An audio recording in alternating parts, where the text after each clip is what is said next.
Bismillahirrahmanirrahim. Alhamdulillahi rabbil alamin. Wassalatu wassalamu ala Rasulillah wa ala alihi wa sahbihi wa man tabi'ahum bi ihsanin ila middin ba'd. فنواصل كتاب شرح السنة للإمام البربهاري رحمه الله تعالى, melanjutkan faedah yang kita bahas kemarin ketika beliau mengatakan wa'lam rahimakallah annahu laysa fi sunnati qiyas, bahwa tidak ada di dalam perkara akidah analogi atau qiyas. Dan masalah qiyas kemarin sudah kita sebutkan bahwa qiyas itu terbagi menjadi dua, ada yang terpuji dan ada yang tercela. Ada yang terpuji dan ada yang tercela. Kemudian di antara makna qiyas adalah ar-ra'i. Kemarin sudah kita sebutkan juga. Makanya mazhab Abu Hanifah dikatakan ashabur ra'i, karena mereka senantiasa menggunakan qiyas di dalam perkara fikih. Kenapa? Para ulama menyebutkan karena banyaknya tersebar orang-orang Mu'tazilah dan orang-orang Jahmiyah, sehingga mereka kurang meyakini akan kesahihan hadis. Contohnya ketika berhadapan dengan hadis ahad dengan qiyas, mereka lebih mengedepankan qiyas. Kata mereka qiyas ini dalil qat'i, sementara hadis ahad kata mereka dalil dhanni. Taib, bukan di sini pembahasan masalah mazhab Abi Hanifah. Taib, akan kita lanjutkan insyaallah sedikit faedah. Kemudian kita lanjut pembahasan berikutnya. Al-Imam Ibnu Qayyim rahimahullah menyebutkan bahwa ar-ra'i, ra'i maksudnya pendapat, itu ada dua jenis. Kata beliau, ar-ra'yu naw'an. Pendapat itu dua jenis. Kemarin kita sebutkan bahwa ar-ra'i di dalam bahasa Arab,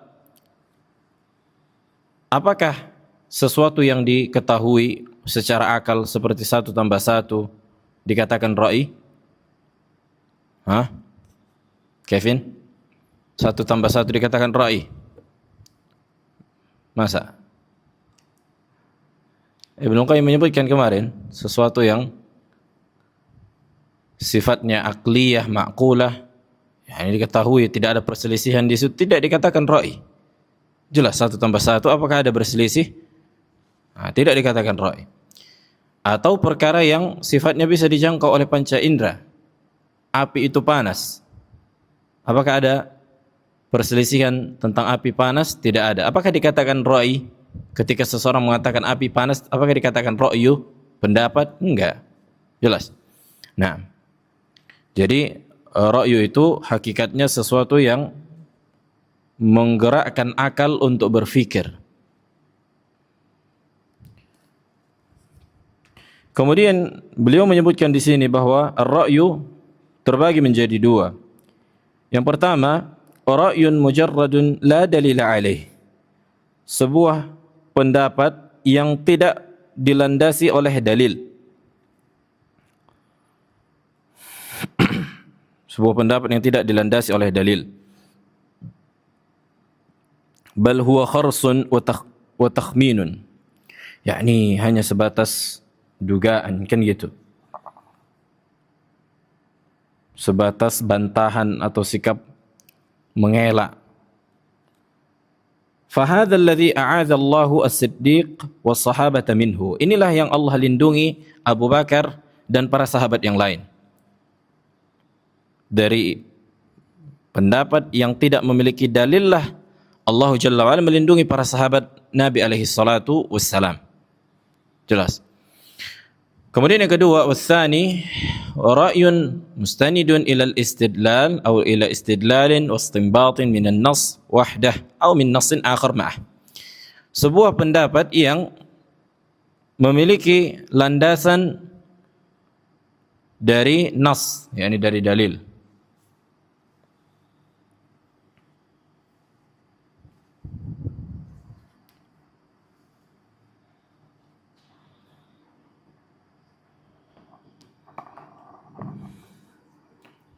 Kemudian beliau menyebutkan, Ibnu Qayyim rahimahullah,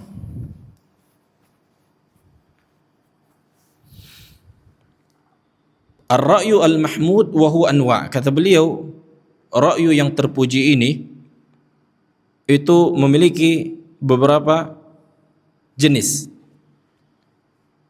Ada dua jenis beliau sebutkan di sini. Yang pertama, ra'yu afqahil ummah wa abarril ummah quluban wa a'maqihim ilman wa aqallihim takallufan ila akhirih. Inilah pendapatnya para sahabat Nabi alaihi salatu wassalam. Inilah yang terpuji. Di antara bentuk pendapat yang terpuji adalah seluruh pendapat sahabat Nabi alaihi salatu wassalam. Enggak kita bacakan semua biar meringkas waktu.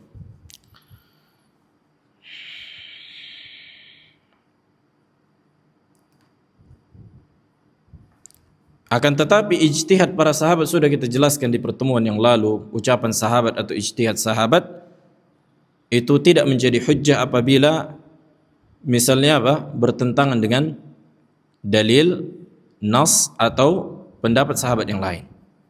Nah, maka apabila ada dua sahabat yang berselisih, apa yang wajib bagi manusia setelahnya? Melihat mana yang lebih dekat dengan dalil. Nah,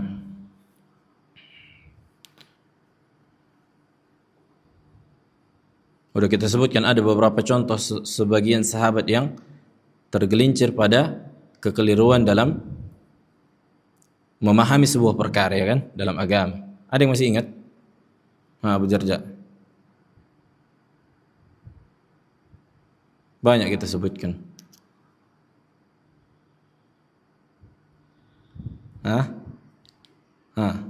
Kevin,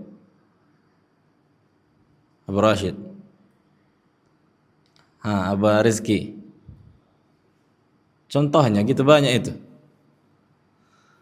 Muawiyah radhiyallahu taala anhu ketika tawaf bersama Abdullah bin Abbas, mengusap seluruh sudut Ka'bah. Ya kan? Nah, kemudian Ibnu Abbas pun mengingkarinya. Nah, begitu juga Urwah bin Zubair ketika mengikuti pendapat Umar dan Abu Bakar ketika mereka melarang manusia untuk haji tamattu'. Kemudian Abdullah bin Abbas mengatakan apa? Aqulu qala Allah wa qala Rasul wa taquluna qala Abu Bakar wa Umar. Nah, ada banyak kalau kita mau kumpulkan kan gitu, tapi intinya ketika para sahabat berselisih dalam sebuah perkara maka wajib kita lihat dalilnya. Baik. Kemudian kata beliau, an-naw' ats-tsani, jenis yang kedua, pendapat ar-ra'yu alladhi yufassiru an-nusus. Pendapat yang menjelaskan dalil. Maksudnya menjelaskan Al-Qur'an dan Sunnah. Sebagian dalil dari Al-Quran dan Sunnah butuh juga dijelaskan. Walaupun hakikatnya Al-Quran, sebagian ayat Al-Quran menjelaskan sebagian ayat yang lain, sebagian hadis menjelaskan ayat Al-Quran dan sebagian hadis menjelaskan hadis yang lain. Nah, sebagian hadis ada yang butuh dijelaskan oleh para sahabat. Nah, maka ini semua ra'yu yang mahmud, terpuji. La ilaha illallah.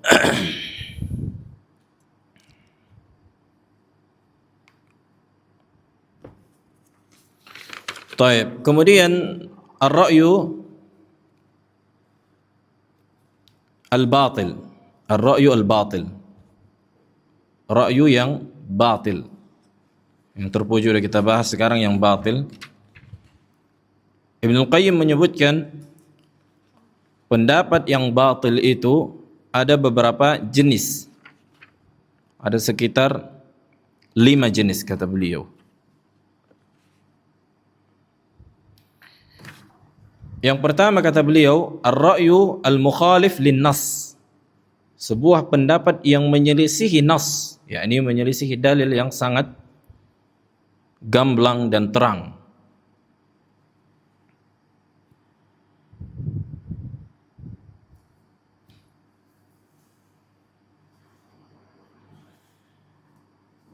Contohnya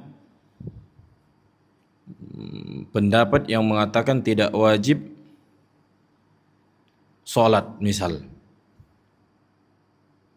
Walaupun setahu ana tidak ada ulama yang berpendapat demikian, sekiranya ada orang berpendapat demikian maka ini menyelisihi nas. Kemudian an-naw' ats-tsani, jenis yang kedua,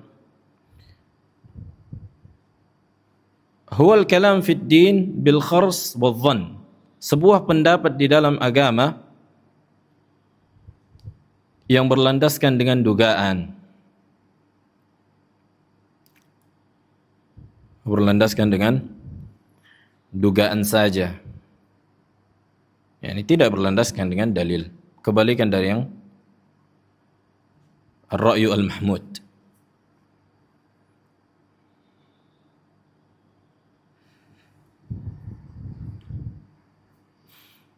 Disebabkan kejahilan tentunya, disebabkan kebodohan dan kejahilan.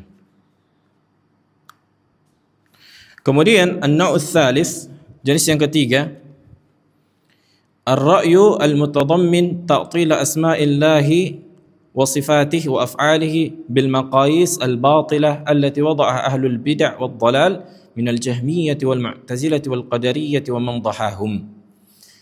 Pendapat atau ra'yu yang mengandung penolakan terhadap nama-nama dan sifat-sifat Allah dan perbuatan Allah. Pendapat yang mengandung penolakan nama-nama dan sifat Allah serta perbuatan Allah Subhanahu wa ta'ala.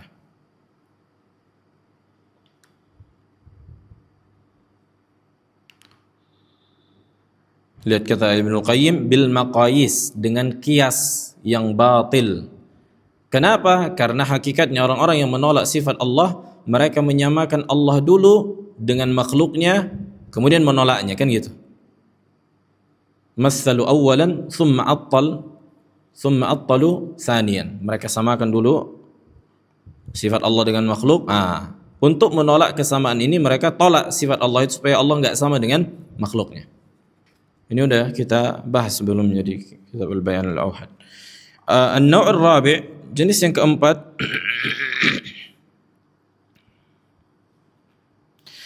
ar-ra'yu alladhi uhdithat bihil bid'ah, pendapat yang dengannya dihidupkan bid'ah. Ini maksudnya lebih ringan dari yang pertama, seperti bid'ah maulid. Ini kan pendapat manusia ini. Bid'ah zikir berjamaah, doa berjamaah yang senantiasa dilakukan, apalagi tahlilan. Ini kan apa? Ar-ra'yu uhdithat bihil bid'ah wa ghayyirat bihi sunan wa amma bihil bala wa tarabba alaihi as-saghir wa harama fihi al-kabir. Subhanallah. Nah, makanya berbahaya bid'ah ini. Ketika dihidupkan, anak-anak kecil pun akan terbiasa dengan itu. Sehingga ketika mereka dewasa bekaratlah bid'ahnya dan susah untuk diubah. Nah, makanya pentingnya juga kita mengadakan pendidikan, konsep pendidikan di sebuah wilayah, kan gitu, supaya memotong tali estafet bid'ah. Kalau orang tuanya mungkin susah didakwahi, udah bekarat bid'ahnya, maka minimal anak-anak mereka jangan sampai terikut dengan orang tua mereka. Nah, ini penting. Ini planning jangka panjang, kan gitu, proyek jangka panjang. Taib. Kemudian an-naw' al-khamis, jenis yang kelima, kata Ibnu Qayyim,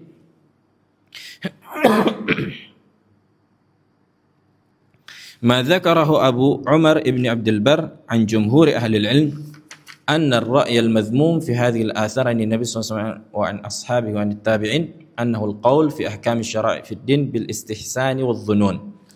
Sebagaimana yang dikatakan Al-Imam Ibnu Abdul Bar.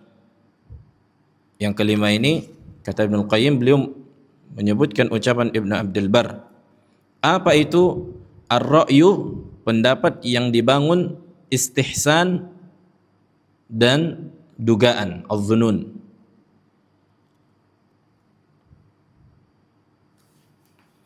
Nah, ini mirip dengan yang pertama sebenarnya. Makanya kata para ulama, istihsan itu ada di dalam syariat, tapi dengan syarat-syarat tertentu. Kalau kelewatan batas jadi bid'ah. Istihsan itu ada di dalam syariat. Kalau kelewatan batas jadi bid'ah. Ini dipelajari di usul fikih. Insyaallah mungkin kapan-kapan kita bahas mukhtasar ilmu usul fikih biiznillah. Inilah beberapa ar-ra'yu al-batil yang disebutkan al-Imam Ibnu Qayyim rahimahullahu taala.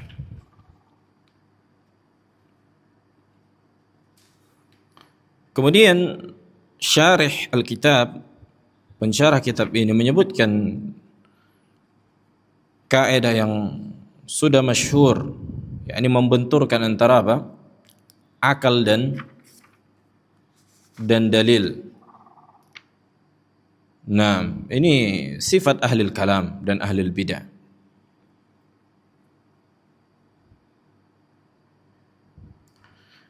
Berkata Al-Ghazali, sebenarnya Syekhul Islam Ibn Taimiyah rahimahullah telah membantah mereka di kitab beliau Dar'u At-Ta'arud An-Naql wal-Aql, meninggalkan kontradiksi antara dalil dan akal. 4 jilid beliau tuliskan tebal. Nah, apa kata Al-Ghazali di antara pentolan ahli kalam? Kullu ma warada bihi as-sam'u yunzar, fa in kana al-aqlu mujawwizan lahu qubila wa illa fala. Semua yang datang dari dalil Al-Quran dan Sunnah itu masih butuh di cross check, katanya. Apabila akal itu bisa menerima, maka baru boleh. Lihat, subhanallah. Fa in kana al-aqlu mujawwizan lahu. Kalau akal bisa menerima dalil tidak bertentangan dengan kaidah akal, maka boleh diterima dalil itu. Kalau enggak. Dicampakkan dalil. Subhanallah. Nah, makanya konsep ini adalah konsep kufur. Ya kan? Sama seperti iblis. Ya enggak? Nah, ketika Allah memerintahkan apa? Untuk sujud kepada Adam, maka iblis menggunakan akalnya. Ini enggak masuk akal nih.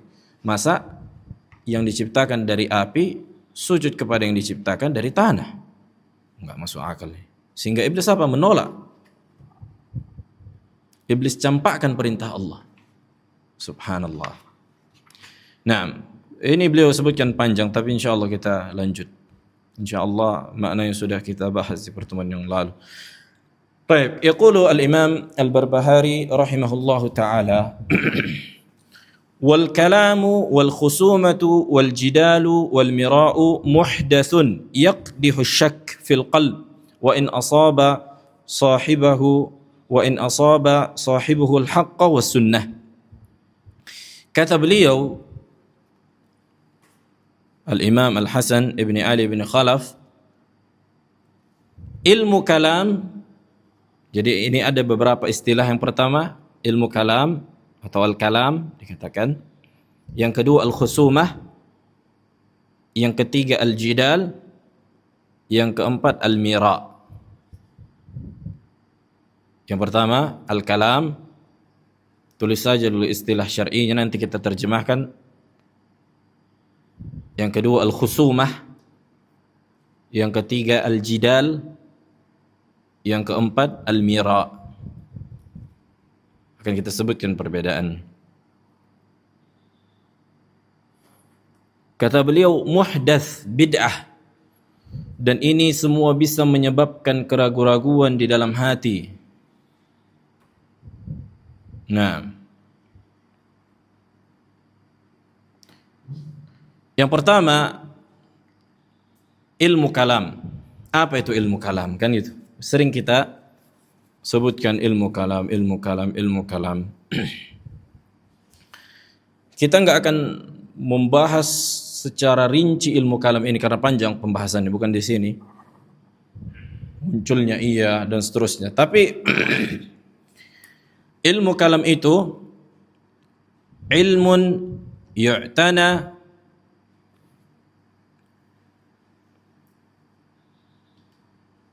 fi raddi asy-syubhat 'ala al-masail al-aqdiyah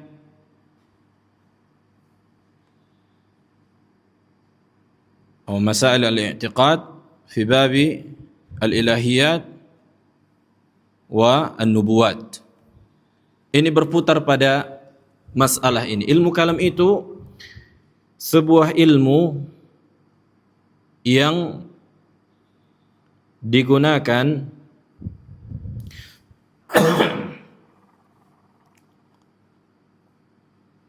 untuk menetapkan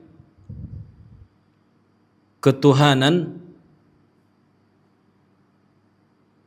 dan kenabian dengan dalil akal. Ilmu yang digunakan untuk menetapkan ketuhanan serta kenabian, an-nubuwat. Maksudnya nabi itu ada gitu. Dengan apa? Dalil akal. Makanya subhanallah, ilmu kalam ini sebenarnya digunakan untuk membantah orang-orang ateis yang tidak mengimani adanya Tuhan atau Rabb dan tidak mengimani kenubuahan Nabi Muhammad alaihi salatu wassalam. Lihat, tujuan mereka apa? Baik apa buruk? Apa Rizki? Mereka ingin membantah orang-orang ateis yang menolak adanya pencipta dan menolak kenabian Nabi Muhammad. Tapi dengan apa? Dalil akli. Karena orang ateis nggak percaya dengan apa? Al-Quran dan Sunnah. Wah, kan nggak kita datangkan ayat, mereka nggak mau terima. Udah pakai apa? Pakai akal. Subhanallah. Apa musibahnya? Apa musibah? Apa muskilahnya rupanya? Muskilahnya mereka menggunakan akal atau menggunakan dalil akal ini dengan konsep orang-orang filsafat. Karena yang menolak adanya ketuhanan dan kenabian itu banyak dari kalangan ilmu filsafat atau dari kalangan para filosof.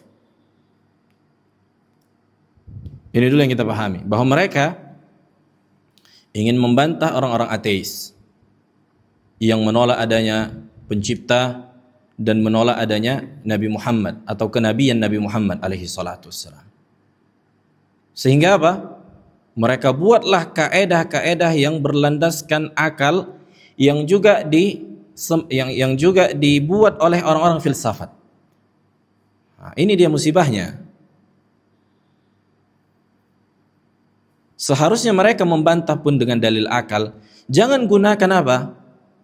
Kaedah yang dirumuskan oleh orang-orang filsafat. Karena ini nggak benar. Ketika kalian serap, kalian gunakan untuk membantah, nanti kalian apa? Hancur ketika menetapkan nama-nama dan sifat Allah.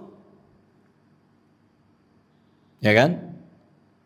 Jadi diambilnya apa? Rumus-rumus ilmu filsafat, dimasukkannya ke dalam ilmu kalam. Mereka ingin membantah. Nggak bisa kayak gini konsepnya. Karena ilmu filsafat itu banyak yang nggak benar. Kaedah-kaedah akal yang dihidupkan dari ilmu filsafat ini nggak banyak yang nggak benar nih. Mereka ambil, mereka buat untuk membantah. Ini mereka jadikan resep untuk apa? Membantah. Nggak bisa. Jangan pakai komposisi orang-orang filsafat. Ini dia musibahnya. Makanya Al-Ghazali ada bantahannya kepada orang-orang filsafat. Tapi dia sendiri apa? Menyimpang dalam akidah nama-nama dan sifat Allah, dalam sifat-sifat Allah. Subhanallah. Wadah. Makanya kalau dibilang apa namanya, mudaratnya itu yang mereka lakukan itu lebih besar dibandingkan manfaat yang mereka dapat. Nah, membantah orang-orang filsafat bisa dengan dalil Al-Quran dan Sunnah. Bisa dengan dalil Al-Quran dan Sunnah.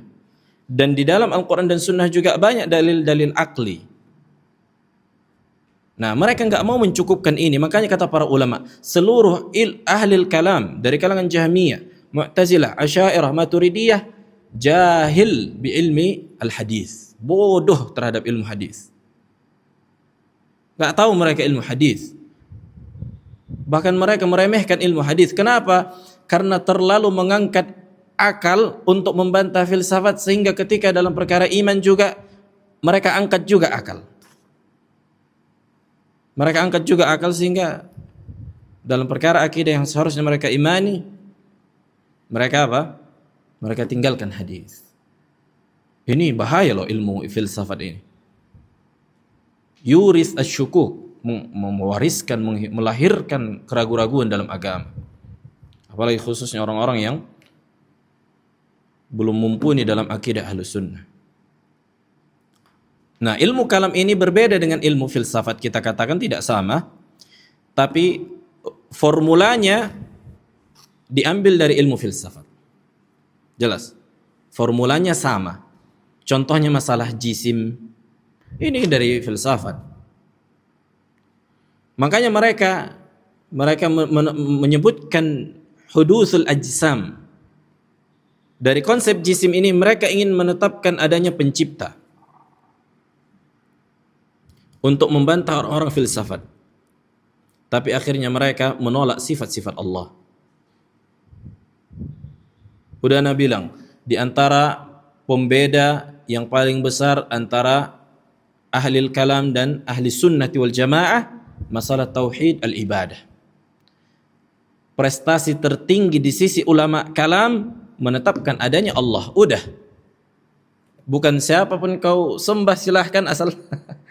Begitulah kata kasarnya. Adapun ahlu sunnah enggak. Menetapkan adanya Rabb. Ini fitrah. Orang-orang musyrikin, silahkan tanya wala in sa'altahum man khalaqas samawati wal ard la yaqulunna Allah. Apakah perselisihan antara Nabi dan Rasul dalam masalah ada Allah atau tidak? Yang menciptakan langit dan bumi itu Allah atau bukan? Ini perselisihan antara para Nabi dan Rasul dengan para kaumnya? Bukan di sini. Perselisihan mereka itu dalam ibadah. Tidak ada satupun dari ulama kalam yang fokus menekankan perkara tauhid ibadah, tauhid uluhiyah. Tidak ada kita dapatkan. Bahkan sebagian mereka membolehkan sebagian kesyirikan. Ini harus kita cermati. Cuma dakwah ahli sunnah yang fokus dalam tauhid ibadah. Naam. Syekh Ibn Utsaimin rahimahullah menyebutkan definisi ilmu kalam, huwa ma ahdathahu al-mutakallimuna fi usul ad-din min itsbat al-aqaid bit-turuq allati ibtakaruha wa a'radu biha amma jaa bil kitab was sunnah. Ilmu kalam adalah ilmu yang diada-adakan para ahli kalam dalam pondasi agama untuk menetapkan akidah dengan metode yang mereka buat, mereka formulakan, dan mereka berpaling dari Al-Quran dan Sunnah. Nah, itu berputar pada itu. Sebenarnya mereka ingin membantah orang-orang filsafat dan ateis dalam perkara ketuhanan dan kenabian, akan tetapi menggunakan metode akal semata. Ini musibahnya. Adapun hukum ilmu kalam, hukumnya, apa hukumnya Kevin? Boleh kita sebutkan? Cukup ucapan Imam Syafi'i rahimahullah yang menampar kalian, wahai orang-orang ahli kalam,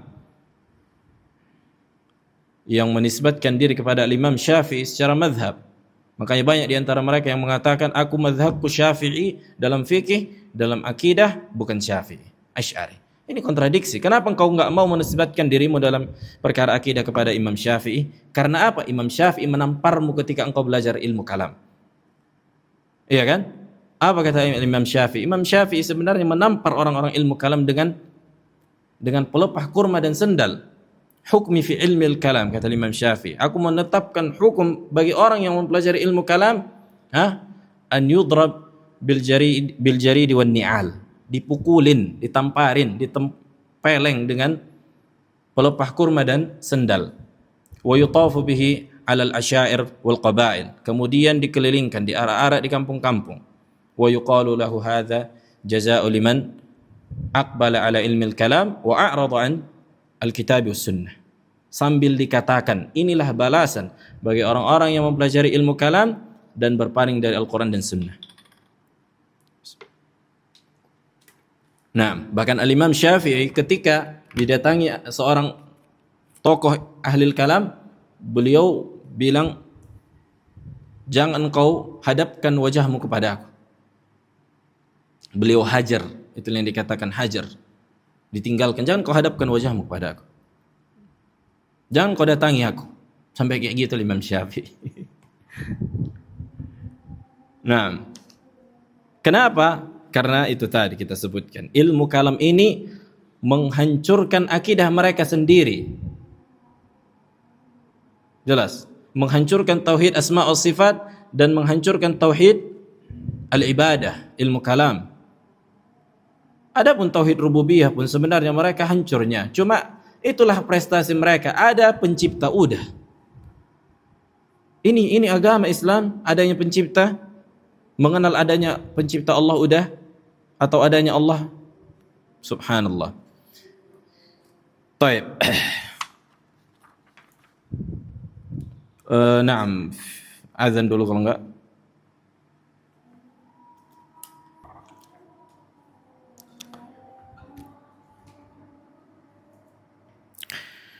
Baik, kita lanjutkan masih dalam ilmu kalam. Apa tadi ilmu kalam?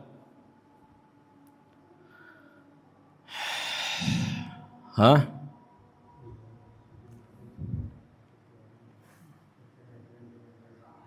Nah, ahsant.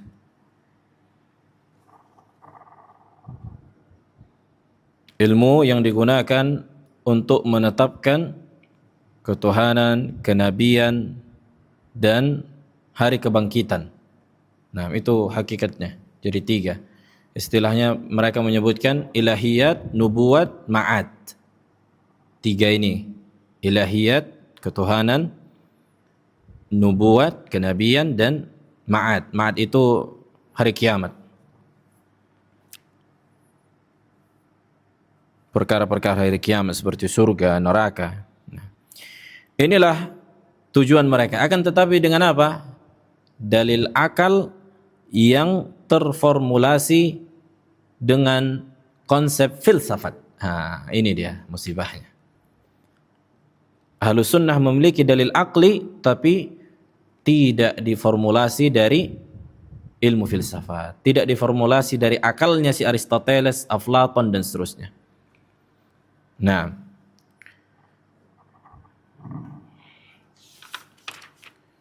kemudian kenapa mereka dikatakan, atau kenapa ilmu ini dikatakan ilmu kalam? Ya kan? Ada sekitar 7 sebab penamaan ilmu kalam dengan al-kalam.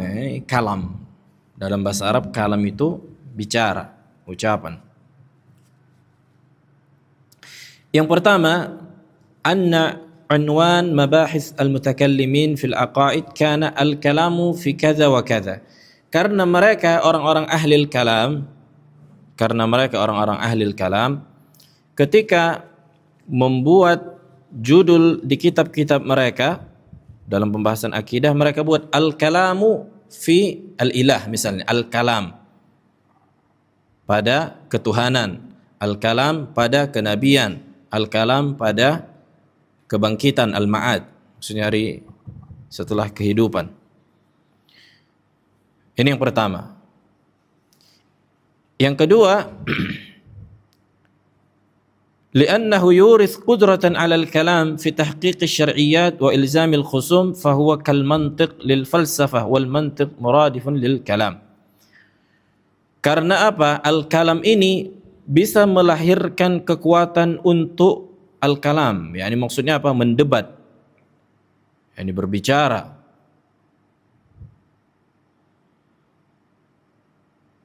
Dalam menetapkan apa? Yang 3 tadi, ketuhanan, kenabian, dan kebangkitan, ma'ad.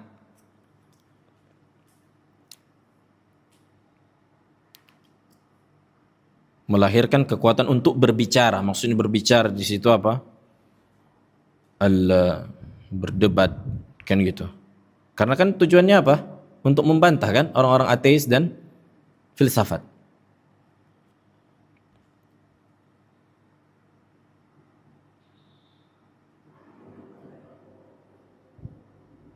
Kemudian yang ketiga kata syarih, lianna hadzal ilm la yatahaqqaqu illa bil mubahathah wa iradah al-kalam min al-janibain ala hin anna ghairahu min al-ulum qad yatahaqqaqu bit ta'ammuli wa mutala'atil kutub.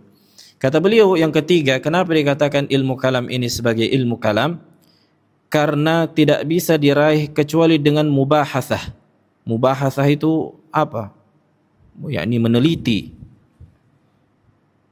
dan keinginan untuk berbicara.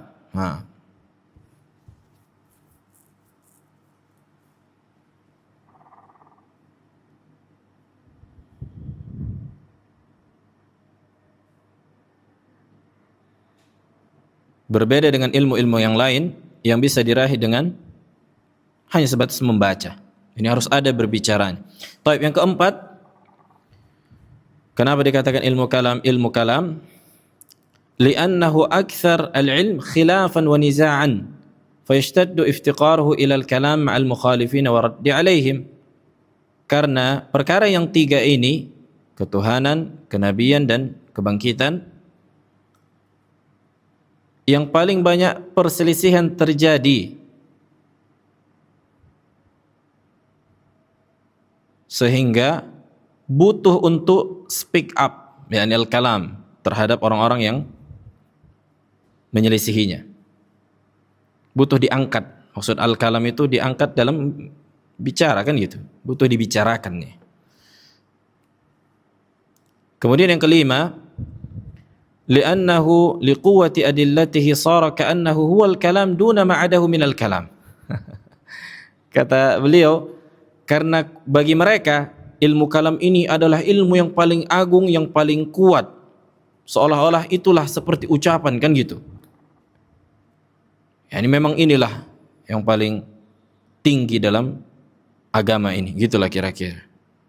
Makanya inilah yang layak dibicarakan. Sebenarnya berputar pada makna-makna ini, enggak apa-apa kita bacakan supaya kita faham. Kemudian yang keenam,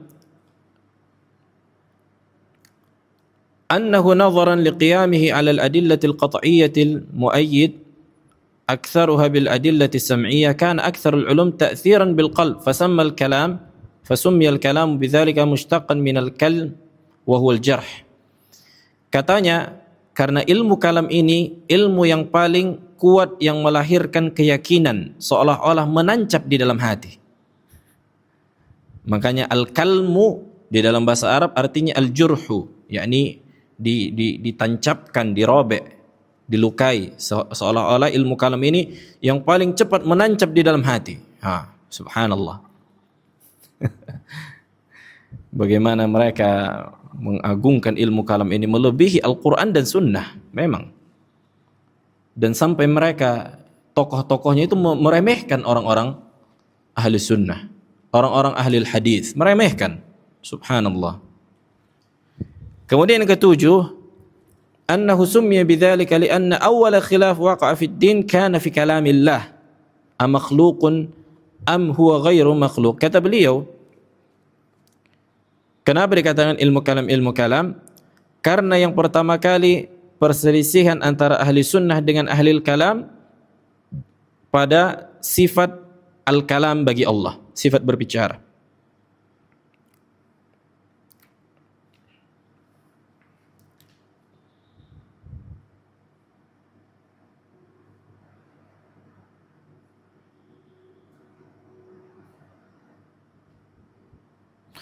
Kemudian yang kedelapan, li'anna hadzal ilm kalamun sirfun wa laysa tahtahu amal. Karena ilmu ini hanya sebatas ngomong doang, ucapan saja, tidak ada melahirkan amalan. Yang paling delapan ini yang paling asik. Cuma ngomong, bisa ngomong, karena memang iya. Sementara tujuan ilmu ini apa? Mengamalkan, kan gitu. Mengamalkan, tujuan ilmu ini apa? Kita mengimani sifat-sifat Allah untuk diamalkan. Kita imani bahwa Allah turun ke langit dunia, kita amalkan bahwa Allah apa? Mengijabah doa, mendengar doa, dan seterusnya. Sementara mereka enggak. Sebatas Allah tidak turun, Allah tidak istiwa, Allah tidak bertangan, Allah tidak berwajah, cuma pandai menolak, cuma ngomong doang. Itulah hakikat dari orang-orang ahli al-kalam. Taib. Kemudian siapa yang paling masyhur yang dikatakan ahli kalam? Taban ahli kalam ini bertingkat-tingkat levelnya. Ada yang kayak orang-orang filsafat, ada yang masih menerima Al-Quran dan Sunnah, ada yang bertingkat-tingkat, nggak sama gitu. Yang pertama orang-orang Jahmiyah, pengikut Jahm bin Safwan As-Samarqandi. Ini di antara yang paling tua di antara mereka. Jahm ibn Safwan, pengikutnya dikatakan Jahmiyah. Ini terjadi di zaman Al-Imam Ahmad dan selainnya dan sebelumnya. Kemudian orang-orang Mu'tazilah, pengikutnya Amr bin Ubaid dan Wasil ibn Atha. Amr bin Ubaid dan Wasil ibn Atha, sampai Amr bin Ubaid menjuluki Abdullah bin Umar sebagai Ghuthah dan Hasyawiyah. Hasyawiyah itu enggak ada harganya. Subhanallah, sahabat Nabi mereka gitukan. Kenapa? Karena sahabat Nabi tidak faham ilmu kalam. Kayak mana lo beragama kayak gitu? Sahabat Nabi tidak faham ilmu kalam, mereka hinakan, mereka katakan Hasyawiyah dan Ghuthah. Ghuthah itu kayak buih, enggak ada harganya kan gitu, buih. Begitulah kata mereka. Dan sampai sekarang orang-orang Asy'ariyah menghina orang-orang Salafi, orang-orang ahli sunnah dengan seperti itu. Mereka lihat orang-orang bodoh, nggak tahu apa, nggak tahu ilmu kalam. Nah, cuma bisa memaki, mencela Wahabi, Mujassim, Musyabbih, saya yang tahu mereka. Selain itu nggak ada. Kemudian orang-orang Asy'ariyah dan Kullabiyah dan Maturidiyah, atau sebelumnya Kullabiyah, supaya teruntut, pengikutnya Abu Muhammad Abdullah ibn Sa'id ibn Kullab, dikatakan ma'rufnya ibn Kullab.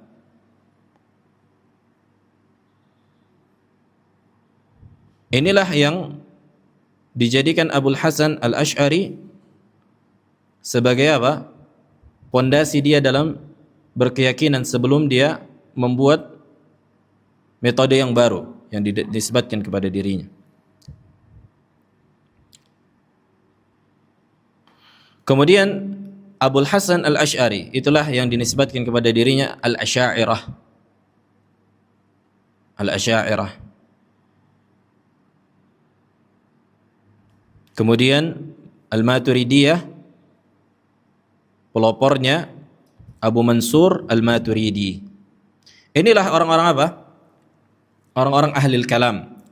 Kemudian dari kalangan Asy'ariyah yang paling masyhur Ar-Razi, Al-Amidi, Al-Ghazali, bisa Al-Ghazali dan Al-Ghazali bitasydid dan bitakhfif. Kemudian Abul Ma'ali Al-Juwaini. Kemudian yang setelahnya.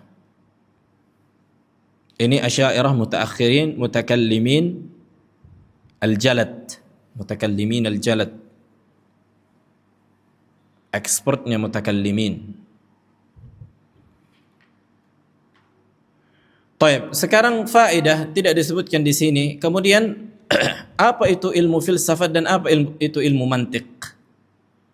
Ini sebenarnya faedah muhimmah kan gitu. Kita sering dengar tapi tidak ada gambaran bagi kita tentang maknanya.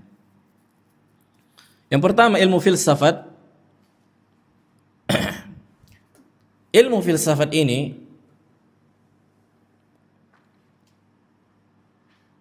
dari orang-orang Yunani. Filusuf. Filu artinya mahabbah, kecintaan. Suf artinya hikmah, mencintai hikmah.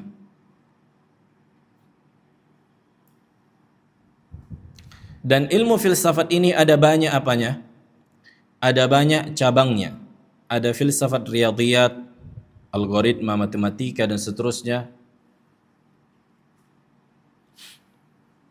Kemudian bukan di situ pembahasan kita, tapi pembahasan kita ilmu filsafat ilahiyat. Ilmu filsafat tentang ketuhanan. Filsafat ilahiyat, ketuhanan ini hakikatnya mereka mencari hakikat Allah atau mencari hakikat dari pencipta.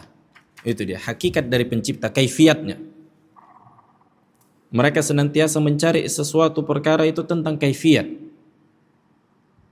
Karena mereka apa? Orang-orang yang berlandaskan dengan panca indera dan akal.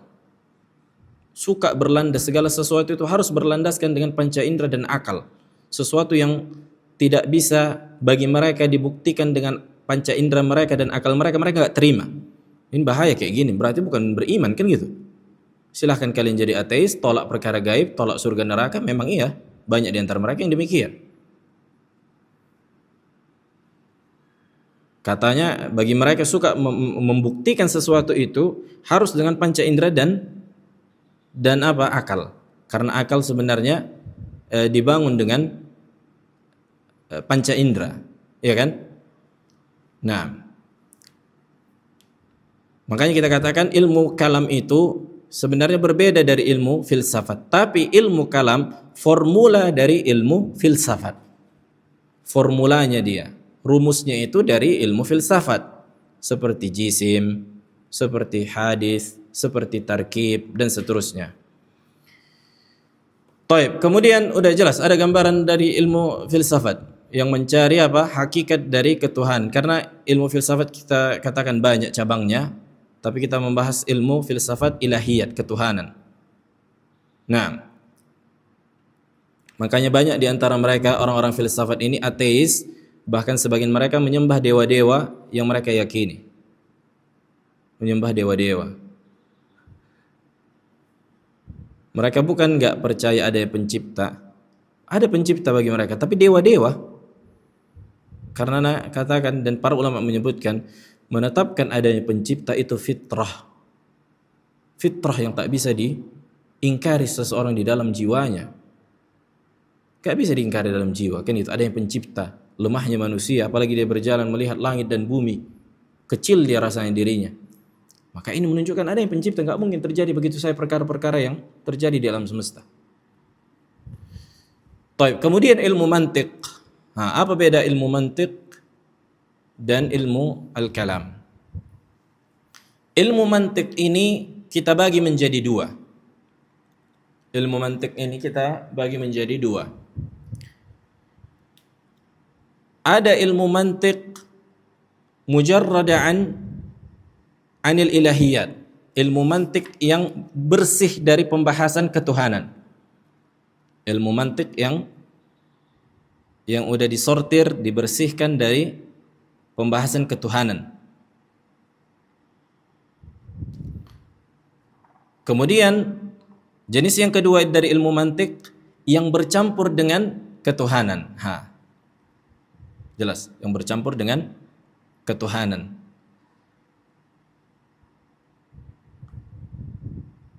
Ilmu mantik yang bercampur dengan ketuhanan, pembahasan ketuhanan dan seterusnya, ini para ulama menyebutkan ini juga dikatakan ilmu kalam. Ilmu mantik yang membahas ketuhanan, ini juga masuk ke dalam ilmu kalam. Nah, ilmu mantik yang bersih dari ketuhanan, pembahasan ketuhanan, keilahan, apa hukumnya ini?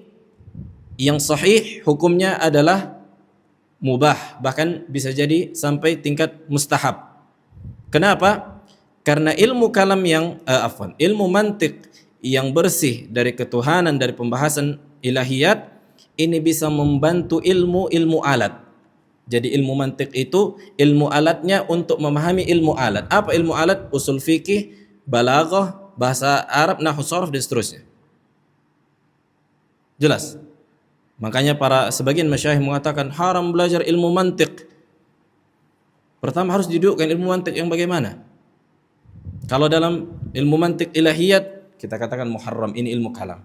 Ilmu mantik yang dibersihkan dan disortir dari ilmu kalam yang pembahasan ilah, ini bahkan membantu kita untuk memahami usul fikih.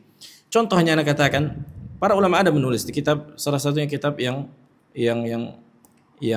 bersih, bisa dikatakan bersih. Kitab Sulam Al-Munawwaraq. Nah, contohnya umumun wa khususun min wajh, al-kull akbar min al-juz'. Sebenarnya masalah-masalah akliyah, tapi dimudahkan untuk memahami ilmu usul fikih. Jelas.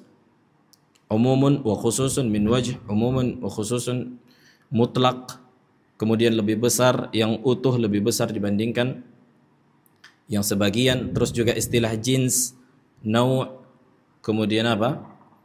Al-fard atau nah. Ini dibahas di ilmu mantiq. Ini ana hanya sebatas menggambarkan jelas. Jadi ilmu mantiq terbagi menjadi dua, yang bersih dari ketuhanan, pembahasan ilahiyat ini hukumnya mubah kan gitu, karena membantu seseorang antara mubah dan mustahab, karena membantu seseorang untuk memahami ilmu alat, ilmu usul fikih, ilmu bahasa.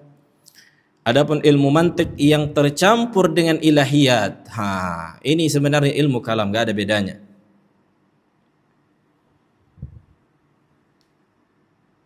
Nah, jelas perbedaannya. Makanya mereka menyebutkan definisi ilmu mantik itu al-ilmu atau qanun al-aqliyah taqsimu anil ghalat fil fikr. Sebuah undang-undang dalam akal yang bisa mengurangi potensi kesalahan dalam berfikir. Ini kata mereka.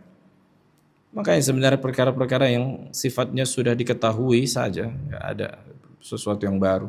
Cuma istilahnya saja yang berbeda.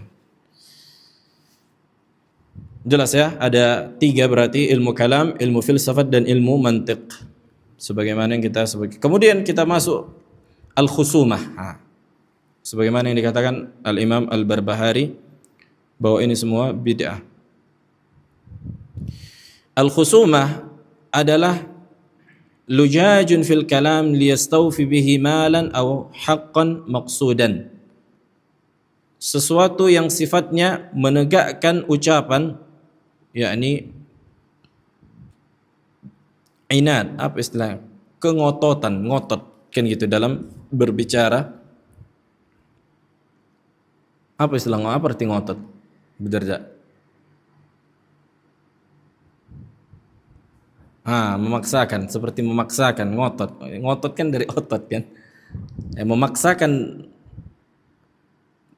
ucapan seseorang untuk mendapatkan harta hak yang ia inginkan. Ini secara bahasa.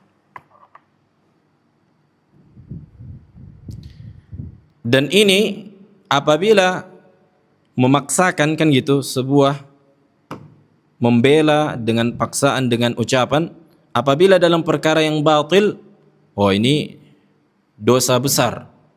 Nabi sallallahu alaihi wasallam menyebutkan, wa man khasama fi batilin wa huwa ya'lamhu lam yazal fi sakhatillahi hatta yanzi'a anhu. Barang siapa yang memaksakan dalam kebatilan dan ia mengetahui, maka senantiasa murka Allah berada di atasnya sampai dia berhenti.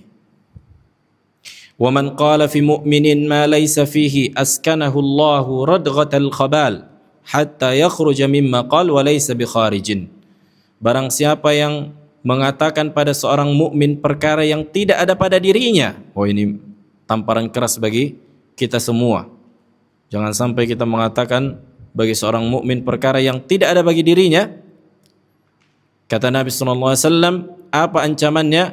Allah akan membuatnya tinggal di radghatal khabal. Radghatal khabal kata para ulama, tempat di blendernya ahli neraka. Tempat dihancurkannya dan digilingnya ahli neraka. Yang keluar darah-darah dan nanah mereka di situ.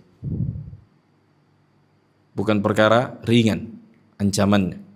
Hatta yakhruja mimma qal. Sebagian ulama menyebutkan sampai ia meminta kehalalan atau bertaubat. Sampai minta halal. Nah, ini diriwayatkan oleh apa? Al-Imam Abu Dawud dan disahihkan Syekh Albani. Tapi saksi bahasan kita di sini, barang siapa man khasama khusumah. Apa tadi kita sebutkan? Memaksakan sebuah pendapat di atas kebatilan gitu. Baik dalam perkara agama atau dunia kan gitu. Makanya Ali bin Abi Thalib radhiyallahu taala anhu berkata, "Iyyakum wal khusumah fa innaha tamhaqud din." Hati-hati, hindari kalian mirip seperti perdebatan juga kan gitu. Dalam khusumah, memaksakan pendapat, di atas perkara yang batil di dalam agama, karena ini bisa menghancurkan agama. Berkata wa yaqulu al-Ahnaf ibn Qais, berkata al-Ahnaf bin Qais, kasratul khusumah tumbitun nifaq fil qalb. Banyaknya berdebat di atas perkara yang batil itu bisa melahirkan kemunafikan di dalam hati.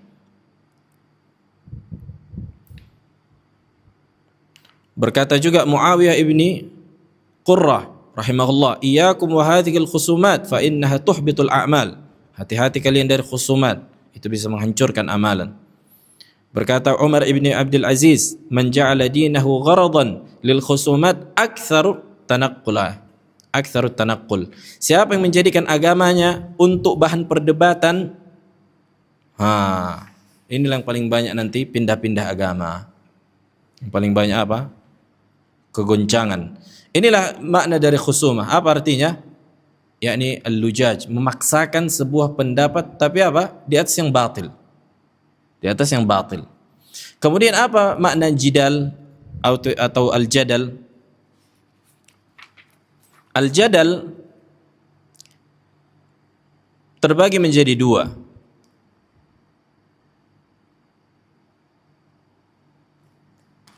Ada al-jadal yang terpuji, al-mahmud. Ada al-jadal yang mazmum, tercela.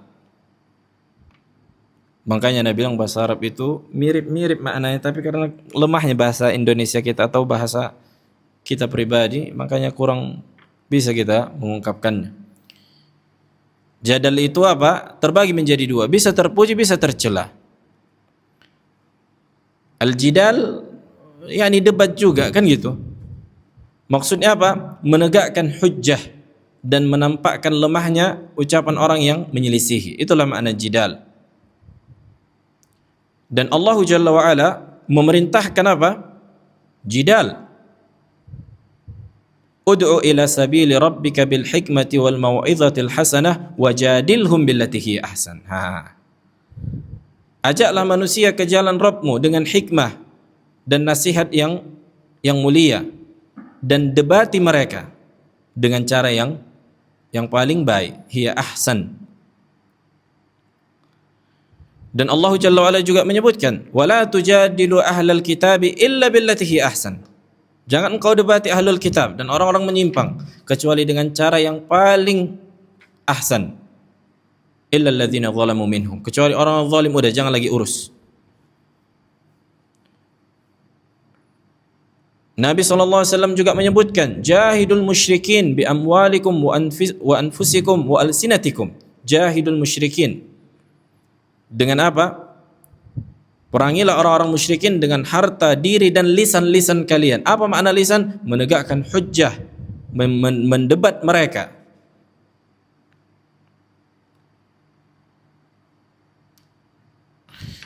Dan para sahabat juga mendebat sebagian kaum yang menyimpang. Contohnya Abdullah bin Abbas mendebat orang-orang Khawarij, yujadil Khawarij, ya kan?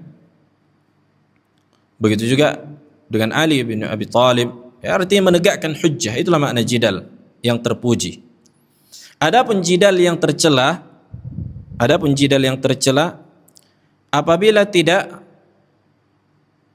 terpenuhinya syarat-syarat jidal yang terpuji.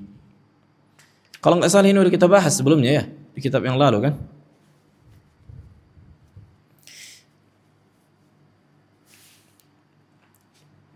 Di antara syarat jidal yang terpuji, yang pertama niat yang mulia, mencari kebenaran. Orang yang mendebat ini apa? Mencari kebenaran, bukan mau mencari apa? Menampakkan kecerdasan, otot dan seterusnya. Enggak ada guna kalau kayak gitu, enggak usah didebatkan gitu. Tapi memang dia mencari kebenaran, memang ingin mengetahui gitu. Niat yang baik, niat yang mencari kebenaran. Maka apabila seseorang mendebat dengan niat yang tidak mencari kebenaran, bukan mau mendapatkan kebenaran, maka ini jidal yang mazmum. Mau sampai mati pun kita debatin mereka, kalau memang bukannya mau dicarinya kebenaran, nggak akan mereka terima, ya kan? nggak akan mereka terima. Masalah syirik lah misalnya, mau kita debati mereka, apalagi muncul di sosmed debat, maka ini nggak mau sampai kapan. Mereka bukan mau mencari apa? Kebenaran. Apalagi di sosmed misalnya ditampakkan di khalayak umum, ya malulah kalau kalah ahlul bidah ini, kan gitu kan. Maka nanti muter-muter. Nah, maka orang-orang kayak gini jangan didebatin, gak ada gunanya. Taib. Kemudian al-mira yang terakhir, mira dikatakan al-mira'u. Al-mira berkata Al-Jirjani di kitab beliau At-Ta'rifat, beliau memiliki kitab namanya At-Ta'rifat, definisi-definisi. Al-mira ta'nun fi kalamil ghair li'idhari khalalin fihi min ghairi an yartabita bihi gharad siwa tahqiril ghair. Mencela ucapan pihak lain dengan menampakkan keburukan ucapannya atau kesalahan ucapannya dengan maksud menghinakan. Mencela ucapan pihak lain dengan maksud apa? Menghinakan. Tuh. Makanya Nabi bilang jadal kalau unsur menghinakan masuk ke dalam mira. Al-mira ini tidak ada yang terpuji, berbeda dengan jadal. Jadal itu ada yang terpuji, ada yang tercela. Khusumah itu juga ada yang terpuji. Man khasama. Makanya Nabi menyebutkan dalam hadis apa? Wa bika khasamtu. Yang denganmu aku membela ya Allah. Gitu. Khasamtu artinya membela dan menegakkan hujjah juga, kan gitu. Allah Jalla wa Ala menyebutkan di dalam Al-Quran tentang Nabi SAW menyebutkan dalam hadis al-mira'u fil Qur'ani kufrun. Hadis ini diriwayatkan Abu Daud. Apa tadi mira'? Mencela ucapan dengan maksud menghinakan. Nah, ketika ada orang mencela ucapan seseorang yang membawakan Al-Quran dan maksud menghinakan, ini kekufuran kata Nabi SAW. Ini kekufuran. Berkata Syekh Ibn Utsaimin rahimahullah, al-mujadalah wal munadharah naw'an. Debat itu dua jenis. An-naw'ul awal mujadalah mumarah. Jidal yang sifatnya mira. Yumari bidzalika as-sufaha wa yujari al-ulama. Yang sifatnya, makanya kan disebutkan dalam hadis, man talaba al-ilma di Tadhkiratus Sami' disebutkan liyumari bihi as-sufaha, untuk membantah dan menghinakan orang-orang jahil. Kan itu. Maka dia tidak akan mendapatkan wanginya bau surga. Kemudian yang kedua kata Syekh Ibn Utsaimin, mujadalatun li itsbatil haqq wa in kana alaih. Fahadhihi mahmudah bi ma'murun biha. Nah. Debat yang sifatnya untuk menetapkan kebenaran, maka ini terpuji kata beliau. Inilah makna yang bisa kita bahas dari ucapan al-Imam Al-Barbahari. Beliau menyebutkan al-kalam wal khusumah wal jidal wal mira'u muhdatsun bid'ah. Bahkan bisa mengandung kekufuran.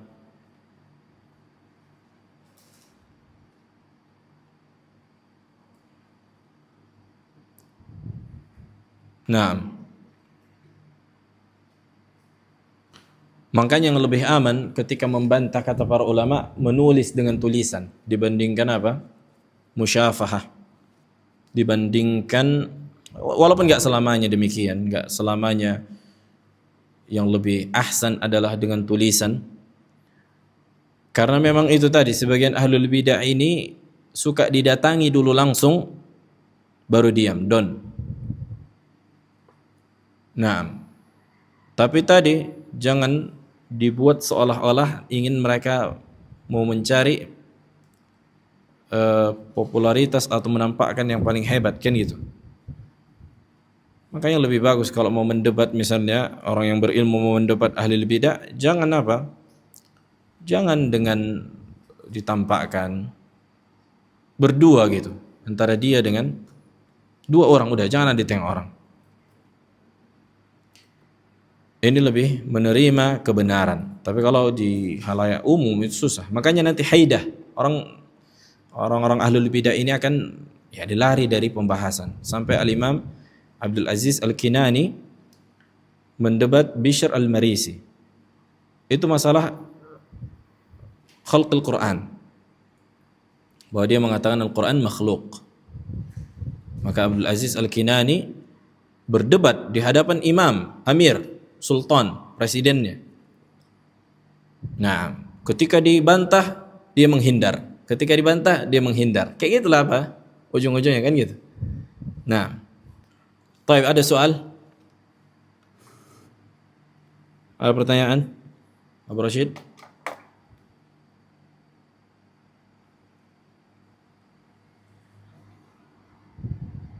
Abu Darda? Fi iskal. Adapun hukum ilmu filsafat muharram kan gitu. Hukumnya ilmu kalam muharram, yang dibolehkan adalah ilmu mantiq yang dibersihkan dari pembahasan ketuhanan. Hukum asal ilmu kalam. Adapun kecuali orang-orang seperti para ulama, Syekhul Islam Ibn Taimiyah yang mempelajari kitab-kitab ahli bidah untuk apa? Untuk membantah dan telah memiliki sistem imun yang kuat. Nah, makanya memang ngeri membaca kutub ahli bidah. Ngeri.